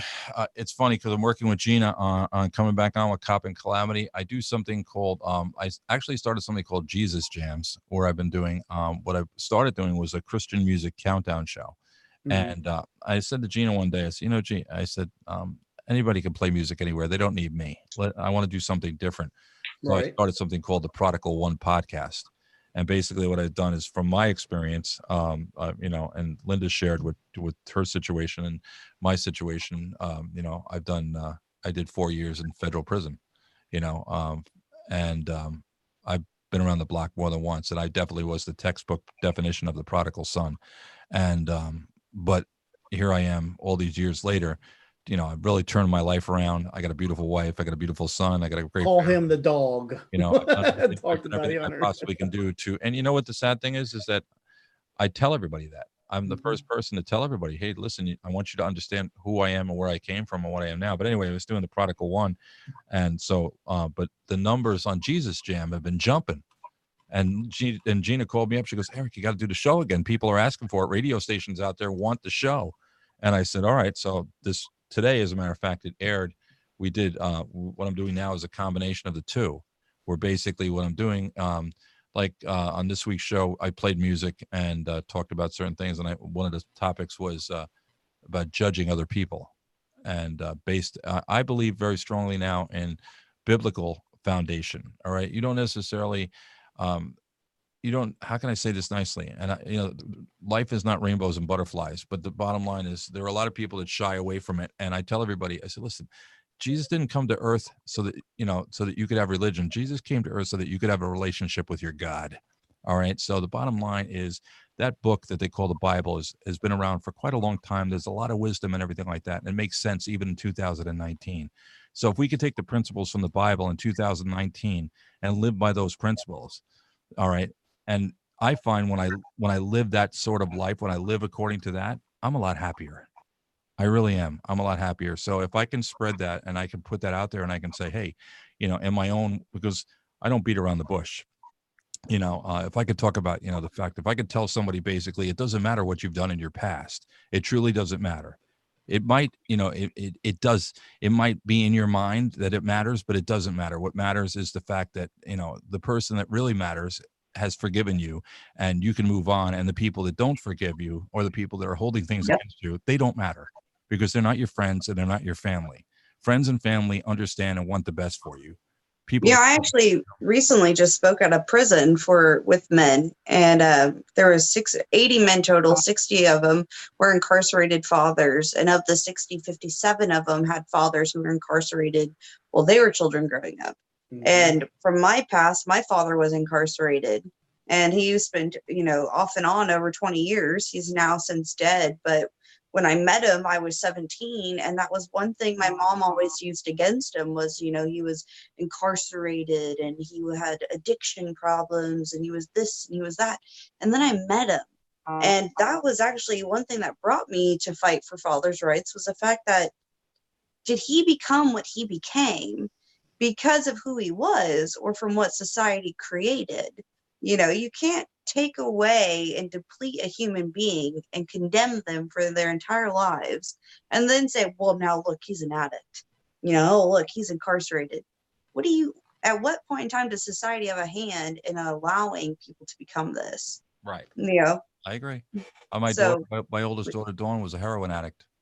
And my sister's a heroin addict. And she basically, I would call her up and I could hear her slurring her words, and I knew she was lying to me about certain things, and people would tell me, she's going to die.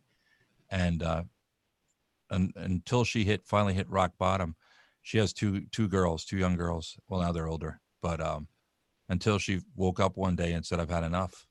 Yeah. To stop hearing, all the stuff that, I had in my past and all the abusive relationships and everything like that I've dealt with and everything like that. And she goes, she's going to counseling 3 times a week and weaned herself off of that and turned her life around totally. So that's amazing. She'll be the first one to tell you that anybody that wants to turn their life around and change their life can. And I think that has a lot to do with your support systems as well. Like I'm still waiting on my sister to change her life around. She's been addicted for 12 years. She's been incarcerated. She's gone to prison twice. She's lost custody of both of her children. And I see a lot of hope. Like this last time she got out, I offered for her to come live with me because I knew it was going to be a place where, she could focus on herself and that she would be in a place where it wouldn't be harmful. And I haven't seen my sister since we both got kicked out to meet our fathers. I was 17 and she was 16, and I'll be 29 in March, and I haven't seen her since I was 17 years old.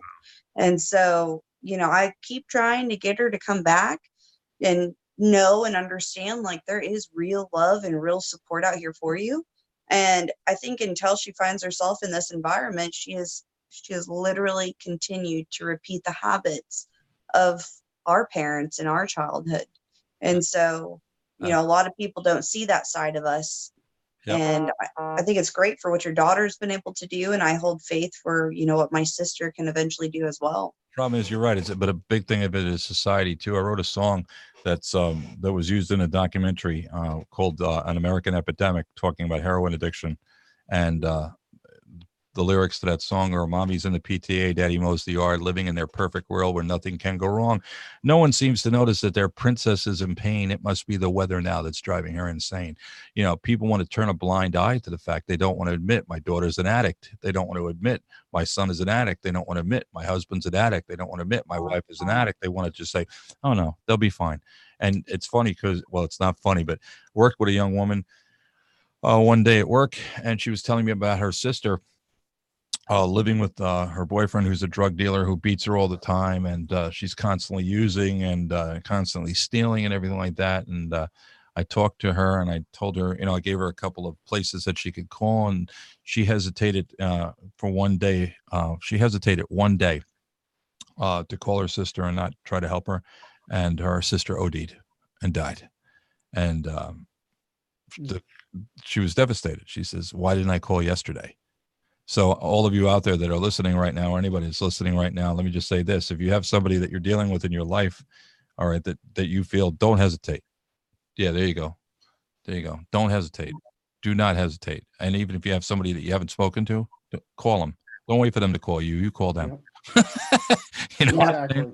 Call me. No, I'm just kidding. But listen, Linda, I appreciate everything you're saying. And I thank you for, for what you're doing and who you are.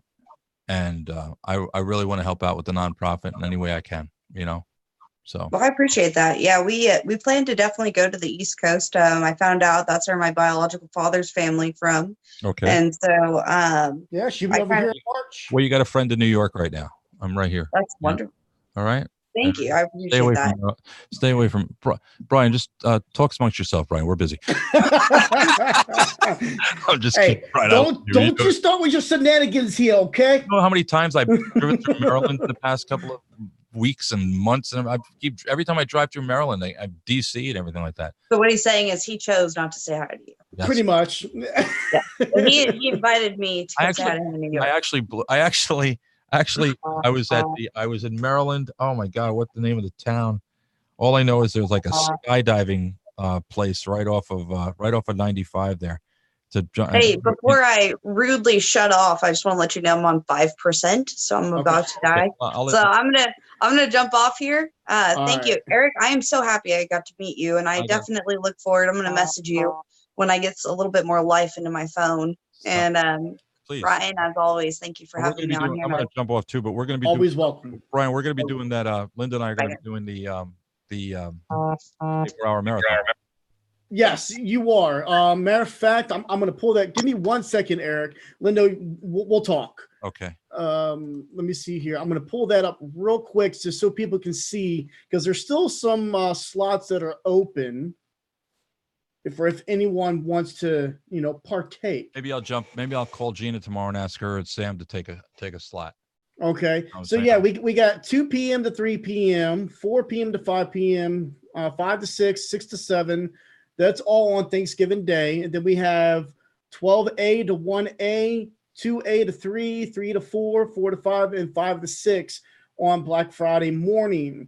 For a lot of people that are going to be up working, going shopping and working, if they want to, take a moment to come on and say, hey, and, give us a few words, they're more than welcome to. But yes, Eric, you and Linda will be on from 9 p.m. to 10 p.m. on Thanksgiving Day itself. Absolutely. So I appreciate that. No problem. I really do. Thank you for reaching out for that.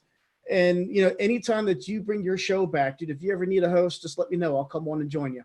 Hey, listen, I love working with you. You know what I'm saying? I think, I've seen that, you've been attacked in certain instances with certain people out there. And my opinion is at this point that whenever somebody tries to do something positive, there's always somebody negative that wants to attack them. Yeah. So what we have to do is, Brian, just look, you know what my history was with that. And it's listen, just keep, it's hard to hit a moving target. Right? You can't Marine to Marine, right? Yeah, you can't hit a moving target. So you know what? Just keep moving. Just keep moving. Absolutely. Don't even entertain the negative, because keep the positive in your life. You got kids that love you. You love your kids. You got your personality. You got great personality. You're a good person, and you got a good heart, and you want to help people, and that's what matters. The negative doesn't matter. It doesn't. It really doesn't. It's just all the negative does is bring people down. Screw them. Absolutely. You gotta. Now, is Linda your co-host on the show? Did she? She's going to be killer. Steven is currently on paternity leave. His wife is working, but he stays home. He's a stay-at-home dad. God, I wish I could be a stay-at-home dad. Right. But yeah, no, he's coming back. He's dealing with a couple other personal issues as well that he's got to get taken care of before he can come back live. So Linda Steele is going to be a filler in, and let's say that you wanted to come on with you one night, then Linda I will. I would love that. I absolutely would. I really would. I would love to do that. So well, we are only doing Sundays now, and for all the listeners out there that are listening through YouTube or on Zoom right now, we are no longer doing Thursday nights. It just got to be a little bit too much, and with having to do this and do that, and a lot of people, and Eric, firsthand what it's like, what goes on behind the scenes with all the research and putting these shows together. Yep. It's a stressful situation. It's a lot of stuff. It's crazy. It takes a lot of, it really does. Yeah. No joke. Seriously. So yeah, there's a lot of work that goes into it. So yeah, that's the reason why we were down for so long, because I started dealing with my own personal case. I filed for joint custody. I've already had my, second hearing, and I'm still fighting. Right. This battle is still continuing. So I have my own personal battle, and it's just we need to take a step back and be like, look, we need to woosah. Right. Take some time, and we wish we'd have came back a little We sooner. can't be afraid to have our voices heard. Exactly. And that's the problem, is that a lot of people are afraid to stand up and say it's wrong. Mm-hmm. You know what I'm saying? And if we get enough of us out there that are willing to join together and say it's wrong, maybe somebody will listen. Absolutely. They're not going to listen to one person. They're not going to listen to two, but 20,000, 30,000, 40,000, maybe they'll listen. Mm-hmm. Maybe they won't, maybe they will. But the bottom line is we got to keep, we got to keep fighting. It's not about, like I said, it's about the child, and Yeah. let me just say this. If you're alienating a child, stop. All right. Stop. Look at your child, for Christ's Mm-hmm. sake. Look at the child, don't look at the husband. Don't look at the wife. That's, they're not in your life anymore. The ex-husband is gone. The ex-wife, she's gone. Children, they're there, and they deserve to have both parents. Amen to that. That's it. That's it. Mm-hmm. That's something we, excuse me. That's something that we have to deal with too. Absolutely. Is really educate and say, listen, stop, just stop. Will you stop with the, why are you using your child as a pawn? Why do you see what you're doing to your kid because you're so freaking angry that you want to hurt your ex, that you're going to do this to your child and drive your child crazy? Stop. What are you, a moron? Well, the fact of the matter is that eventually they will learn that, and they're going to realize the damage and trauma that they caused to our children. Right. And it's going to come back. Karma is a real thing, and these individuals' karma is going to come back and haunt them. Yes. And God forbid, we don't want that to happen, because two wrongs don't make a right. But at the same time, you got to sit back and be like, haha, I told you so. Right. And it's sad that it's going to come to that, because the true and only victims here are the children. Yep. I agree. It really is. But Eric, I want to thank you for joining us tonight. I got about 10 minutes here before I got to hop off here. I'm going to say goodbye because I talk too much. I know that. Oh, no, you can talk all you want, brother. But next time you're in DC, let me know, or when you're passing through, I'll definitely try to get down to DC to meet up with you. I know every time I've gone to New York, we tried to meet up with you guys, and it's just been hit or miss. So I'll be on Thanksgiving Day, Brian, and you know where I am. If you ever need me for anything, pick up the phone. I'm as close as your phone. All right. Same to you, my friend. Thank you, Brian Lee. You're a great person. Stay strong. All right. You too. Semper Fi, my brother. Semper Fi to you, my friend. Goodbye, everybody. Right. Thanks for listening. Have a good night, Eric. Bye-bye. All right, ladies and gentlemen. Again, I want to, show that picture. Actually, I just took it off the screen. Give me 1 second. I'm going to pop it back up. It's a suicide hotline number, and I really want it to be shown due to the fact, because we talk about it so much. We've had so many members within this movement, the family law reform movement, take their own lives. And it's devastating to lose a friend.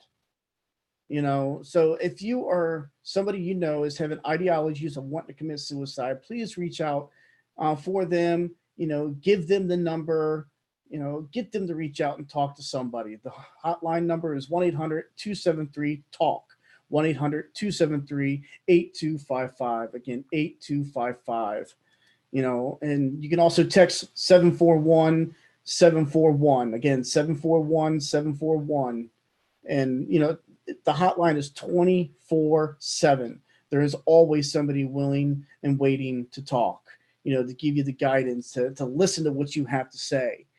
You can reach out to members of the movement. You can reach out to me. You can reach out to Linda. You can reach out to even Stephen Ball, my main co-host. You can still reach out to him. But you can reach out to Carlos. You can reach out to Eric. You can reach out to Cash Jackson, Christy Beck, Monica Giglio. God, man, there is countless people out there, ladies and gentlemen, countless people out there, that you can, get in contact with. Wendy Perry, Sean Pearson, Kyle Passman. There's so many people out there. Reach out and talk to somebody today. Save your life, save somebody else's life. Just trust me, you are important. Everybody is important. All lives matter. And again, ladies and gentlemen, if come join us on on Thursday, Thanksgiving Day. Thanksgiving Day, Thursday, okay, from 9 a.m. Thanksgiving Day until 9 a.m. Black Friday. We are doing a huge marathon, okay? Carlos and I, we're going to start it off, and it's going to be right here, just like we're doing right here on YouTube. So everybody will be able to come on, make comments. They can also come on the Zoom and make comments. You don't necessarily have to come on live with us, but you can join into the live chats that are in Zoom as well as on YouTube. And let's make this work. We're here to help you guys. You guys are here to help us. So it's a unity aspect here. We got several groups that have joined this movement, and we just got to continue to push forward. Continue to push forward for our children. Remember, they are the victims. We're the survivors. We are the grown adults that have to take the step beyond of calling ourselves a victim, because we're not victims. Okay. Yes, what is being done to parents is wrong, but you have to think of the kids and the kids first and foremost. They are the true victims. End of story. So, ladies and gentlemen, again, this upcoming Thursday, Thanksgiving, join us right here. There is the link.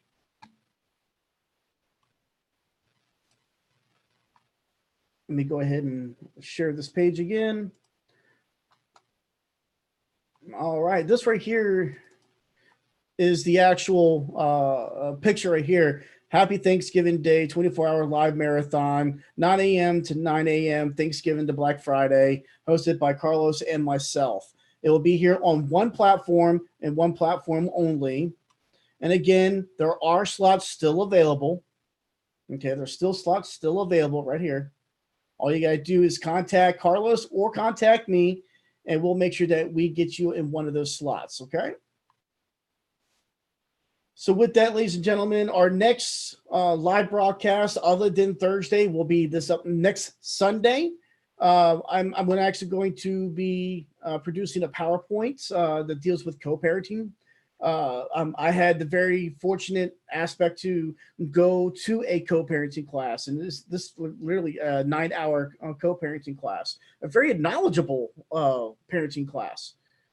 And I did this on my own free will, and I'm taking their information. I've turned it into my own PowerPoint. Now it's like 80 pages long, so it's gonna be broken down into sections. So it's not gonna be all done in a 2-hour period. It's just impossible. Trust me, it's impossible. So, but we have to look towards joint custody, 50-50 shared custody, because that is what's in the best interest of the kids. Now, that's not saying that there isn't any particular reasons why maybe, one parent shouldn't have, such and such contact. If there's legit reasons why, if there are legal legalities to the reason why they cannot be around their child, then that's a wholly different story. If there's physical abuse, if there's, touching inappropriately, stuff like that, yes, we understand there's always going to be situations. Situation does dictate.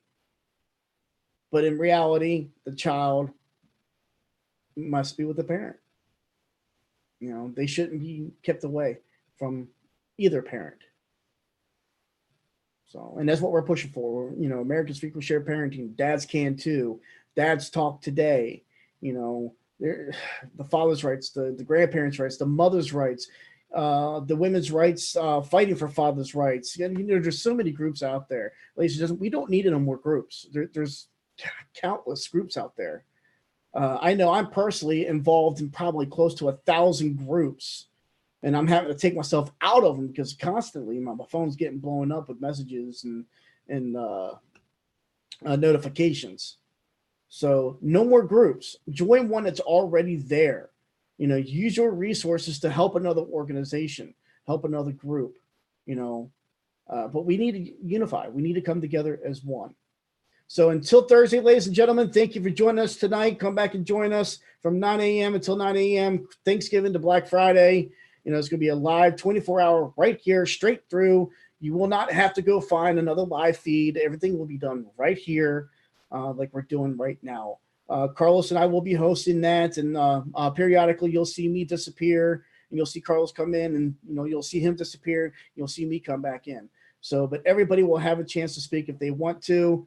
And if our guests, special guests that are coming on, which right now we got quite a few, if you want to be part of that and you want to fill in one of the slots, please message us. We'll make sure your name gets on the list. So until Thursday, ladies and gentlemen, thank you and have a good night.